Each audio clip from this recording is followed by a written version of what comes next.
0.00001 केवल परम वायु है। परम वायु का कण है। कण मतलब समझो कि कितनी 0.00 जो लाखवां भाग करोड़वां भाग भी परम वायु का एक सेल नहीं है। समझो बहुत। तो कितना वायुमंडल को तुम रिफाइन कर दो तब एक परम वायु का कण मिलेगा। परम वायु तत्व का कण वो परम वायु। भी परम वायु को रिफाइन करोगे अंदर से तो उसके अंदर से परम अग्नि निकलेगी। उसको रिफाइन करोगे तो परम अग्नि में निकलेगी। तो परम वायु का ये कण भी मिल जाए तो कितनी एनर्जी होगी। तो परम तत्वों में इतनी, इसलिए हमारे तत्वों में कोई जान ही नहीं है। जो कहते हैं कि यूनिवर्स से पावर आ रही है, तो वो वायुमंडल से परम वायु के जो कण हैं, जो ऊपर में आकाश तत्व के जो कण हैं, जैसे आप ब्रह्मापुरी तक तो आकाश तत्व है। अब आकाश तत्वों में तो आकाश में से वायु और अग्नि निकल सकता है, मगर परम आकाश हो तो ही परम वायु के कण निकलते हैं। तो जैसे बहुत ऊपर जाओ, बहुत ऊपर, जैसे जहाँ पहले वैकुंठ था, विष्णुपुरी थी, वहाँ परम आकाश है। तो वहाँ जो ब्रह्मांड तो घूमता है, तो चारों ओर से परम आकाश में से परम वायु के कण थोड़ा हल्का सा निकल निकल के ब्रह्मापुरी, फिर नीचे 7 लोग जो बोलते हैं, ये नीचे धरती पर थोड़े थोड़े कण गिरते रहते हैं परम वायु के। परम वायु के अंदर आज फिर वायु मतलब वहाँ मतलब 0.00001 मतलब करोड़ वायु तत्व का में करोड़वा भाग भी परम वायु नहीं है। परम वायु का एक कण भी मिल जाए तो उसके अंदर से इतनी परम एनर्जी, परम एनर्जी, ये सूर्य की एनर्जी नहीं, अनेकों सूर्य की रोशनी, वो परम वायु के एक सेल में, क्योंकि इसके अंदर वायु, परम वायु के अंदर अनेकों परम अग्नि तत्व है। तो वो परम वायु से अनेकों परम अग्नि तत्व थोड़ा थोड़ा निकलता है, और परम अग्नि के कण थोड़े थोड़े कहीं रिलीज होते हैं, और धीरे धीरे वो परम अग्नि भी रिलीज करता रहता है अग्नि तत्व को।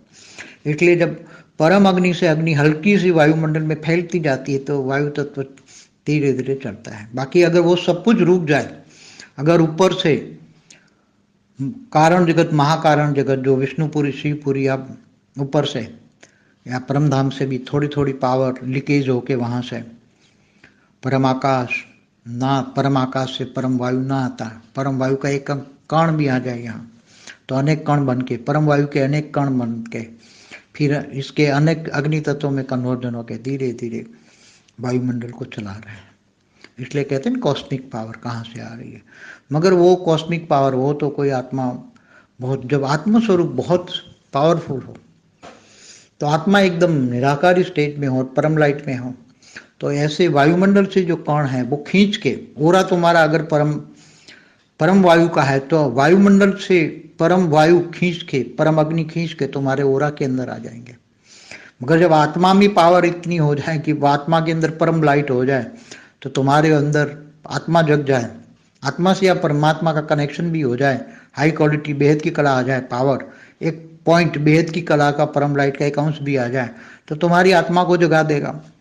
और आत्मा में जब परम लाइट आ जाएगी तो तुम्हारे ओरे में परम लाइट आ जाएगी, और परम लाइट ओरे में आ जाएंगी, चारों ओर स्प्रेड ओवर होके परम लाइट। और जब संकल्प करते हो परम शांति, परम शांति, परम लाइट के साथ परम शांति जाएगी, तो परम शांति के वाइब्रेशन के साथ जब परम लाइट जाएगी तो पूरे वायुमंडल में परम आकाश, परम वायु, परम अग्नि के कण निकलेंगे, और वो कण परम लाइट से परम महतत्व बनेगा, परम महतत्व से परम वायु, परम आकाश, ये सब बनते जाएंगे, और परम तत्व, स्थूल तत्व, वायु तत्व परम वायु में कन्वर्ट हो जाएगा, परम अग्नि में कन्वर्ट हो जाएगा, परम आकाश में कन्वर्ट हो जाएगा। सब तत्व, 3 तत्वों में, परम वायु, परम अग्नि, परम आकाश तत्व में परिवर्तन होते जाएंगे, और सबको परम शांति मिलेगी।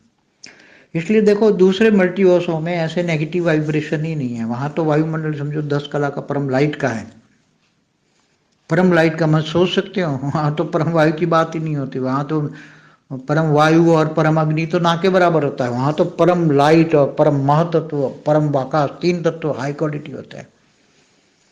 वहाँ तो परम और परम वायु और परम अग्नि दोनों मिलके भी 30% नहीं होते। तो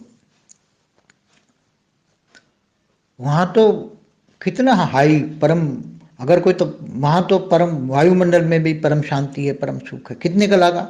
10 कला का परम सुख है, 10 कला की परम शांति है। देखिए वहाँ तो नेगेटिविटी है ही नहीं, वहाँ नेगेटिव सोच ही नहीं है, क्योंकि वायुमंडल परम शांति और परम लाइट का भरा पड़ा हो तो वहाँ तो नेगेटिव सोच चलेगी ही नहीं।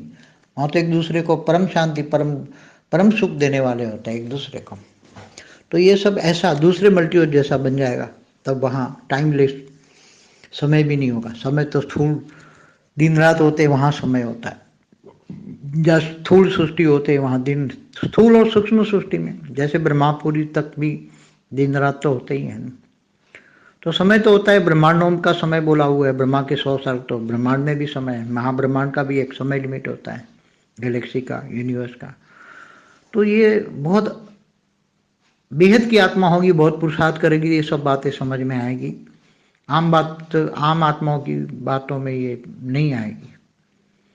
इसलिए हमारे वायुमंडल में कुछ भी नहीं है परम वायु, कुछ भी नहीं है परम वायु। परम आकाश तो है ही नहीं, परम वायु के कण भी समझो कि 1000 स्क्वायर किलोमीटर का जो वायु ले लो, 1000 स्क्वायर किलोमीटर की वायु ले लो, उसमें शायद परम वायु के एक कण मिले, और उसके अंदर थोड़े हल्के स्प्रेड और होते, कहीं परम अग्नि में कन्वर्ट हो जाए, परम अग्नि। मगर धीरे धीरे परम अग्नि से कण धीरे धीरे वायु तत्व को चलाते रहते हैं, अग्नि तत्व को चलाते हैं। तो ये बहुत बड़ी गहरी बात है, अति गहरी बात है। मगर वो कणों में भी इतनी पावर नहीं होती, परम वायु और परम अग्नि कणों में भी क्वालिटी की पावर नहीं होती, उसमें भी क्वालिटी नहीं होती। एकदम हल्की क्वालिटी के परम वायु परम अग्नि होते, एकदम हल्की क्वालिटी के, थर्ड क्लास क्वालिटी के परम वायु और परम अग्नि होते हैं। सिर्फ सबको जिंदा रखते हैं, सबको वायुमंडल चला के सबको। तो वायुमंडल में ये कण भी लोगों को भक्तिवार कहते हैं ना, ऊपर से यूनिवर्स से हमें पावर मिल रही है, वायुमंडल से खींचते हैं, मगर वो खींचने की भी ताकत आत्माओं में नहीं है। आत्मा की ओन पावर जगानी, आत्मा की खुद की ओन पावर कितनी है, कितनी पावर है, परम प्रकाश, परम लाइट, डिवाइन लाइट। बेहद की आत्माओं में तो बेहद की कला की पावर कितना, बेहद की कला की पावर में कितना होता है। ये सूर्य तो कुछ भी नहीं है, कुछ भी नहीं है। सूर्य तो ऐसे बेहिसाब विश्व की रचना कर सके, बेहद की कला का ब्रह्मांड की रचना कर सके, इतनी पावर है बेहद की कला की आत्माओं में। ऐसी आत्माओं को हम ढूंढ रहे हैं, परम शांति।